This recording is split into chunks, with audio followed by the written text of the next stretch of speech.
جب آپ اللہ کا ذکر کر رہے ہوتے ہیں نا، تو جس طرح آپ کے وجود کی غذا ہے روٹی، کھانا، پانی، ہوا،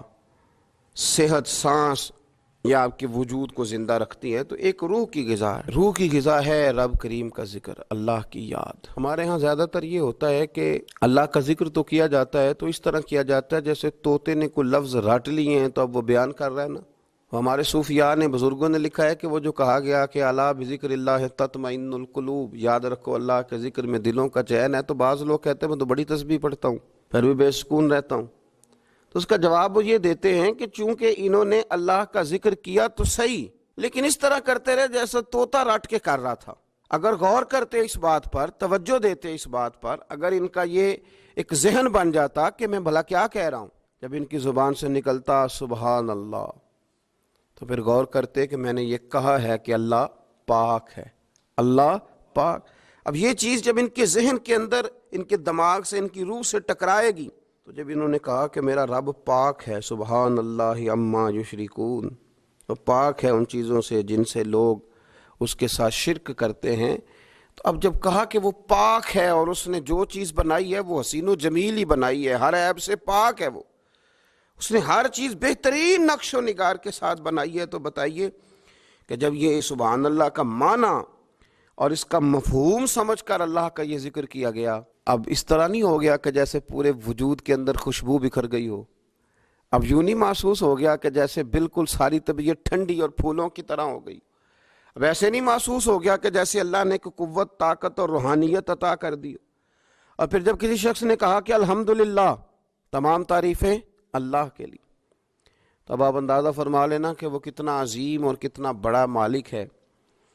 کہ کہا جا رہا ہے کہ میں کسی کی کوئی جھوٹی تعریف نہیں کروں گا، مجھ سے کسی کی خوشامد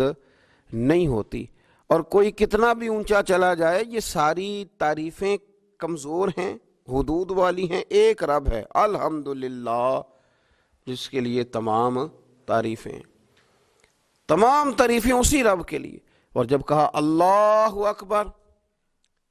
اللہ بہت بڑا ہے، جب اس کی زبان سے یہ جملے نکلتے ہیں تو آپ ذرا غور فرمائیں کہ وہ کہاں پہنچ جاتا ہے۔ وہ پھر کیا کبھی کسی سے ڈرے گا؟ وہ کسی چیز کا خوف طاری کرے گا؟ کوئی چیز ایسی ہوگی جو اس کے نفسیات پر حاوی ہو سکے؟ سب سے بڑا تو اللہ ہے، تو وہ کبھی بھی کسی بڑے آدمی کے رعب کا شکار نہیں ہوگا، وہ کبھی کسی کی دولت، کسی کا اقتدار، کسی کی قوت اور کسی کی ظاہری طور پر تھوڑی بہت چمک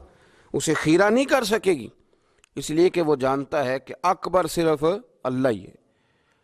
تو اب اس کے اندر بہت بڑی طاقت آئے گی، بہت بڑی ہمت آئے گی، وہ بہت زیادہ اپنے آپ کو قوت والا محسوس کرے گا۔ تو یہ جب تھوڑا سا غور کرتا ہے کہ میں کیا کہہ رہا ہوں، میری زبان سے کیا نکل رہا ہے، تو پھر یہ ذکر الہی اس کو ٹھنڈک دیتا ہے، پھر اس کو سکون دیتا ہے، پھر اس کو قوت ملتی ہے۔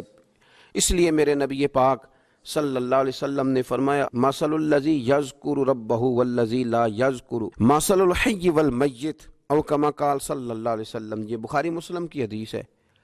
نبی پاک صلی اللہ علیہ وسلم نے فرمایا اس کی مثال جو رب کا ذکر کرے اور اس کی مثال جو اللہ کا ذکر نہ کرے، مثل الحی والمیت، ان لوگوں کی مثال کی طرح ہے جو زندہ اور مردہ ہوتے ہیں۔ وہ ذکر کرنے والا زندہ ہے، ذکر کرنے والا زندہ ہے، اور ذکر نہ کرنے والا ہواؤں میں اڑ رہا ہے، کروڑوں روپے اس کی جیب میں پڑے ہوئے ہیں، لاکھوں کا سرمایہ ہے، بہت سارے لوگ جانتے ہیں، وہ محسوس کرتا ہے کہ بڑا جانا پہچانا جاتا ہوں، بڑا سمجھا سکھایا جاتا ہوں، بڑے لوگ میرے نام سے آگاہ ہیں، شعوری طور پر میں ایک بڑا آدمی ہوں، لیکن ہے مردہ، اس لیے کہ زندگی تو زندہ دلی کا نام ہے۔ مردہ دل کیا خاک جیا کرتے ہیں، زندہ وہ ہے جس کا مصلی آباد ہے، زندہ وہ ہے جس کی زبان اللہ کو یاد کرتی، زندہ وہ ہے جس کا کبھی کبھی دل کرتا ہے کہ آج قرآن شریف کھول لوں، زندہ تو وہ ہے جس کی طبیعت چاہتی ہے کہ یار آج لاؤ نا تسبیح، تھوڑا سا درود و سلام اپنے محبوب پہ پڑھوں، زندہ تو وہ ہے جو کبھی کبھی اس کی یاد میں محو ہو، اکیلے بیٹھا بھی ہو تو پھر بھی اس کی زبان پہ ذکر اور آنکھوں میں آنسو جاری ہو جاتے، جس کو یاد کر کے محو ہو جاتا ہے۔ یاد رکھیں ذکر الہی انسان کو زندہ رکھتا ہے، توانائی دیتا ہے، روحانیت دیتا ہے، اس کو سکون کی دولت دیتا ہے۔ اپنے معاملات کو جب ترتیب دیں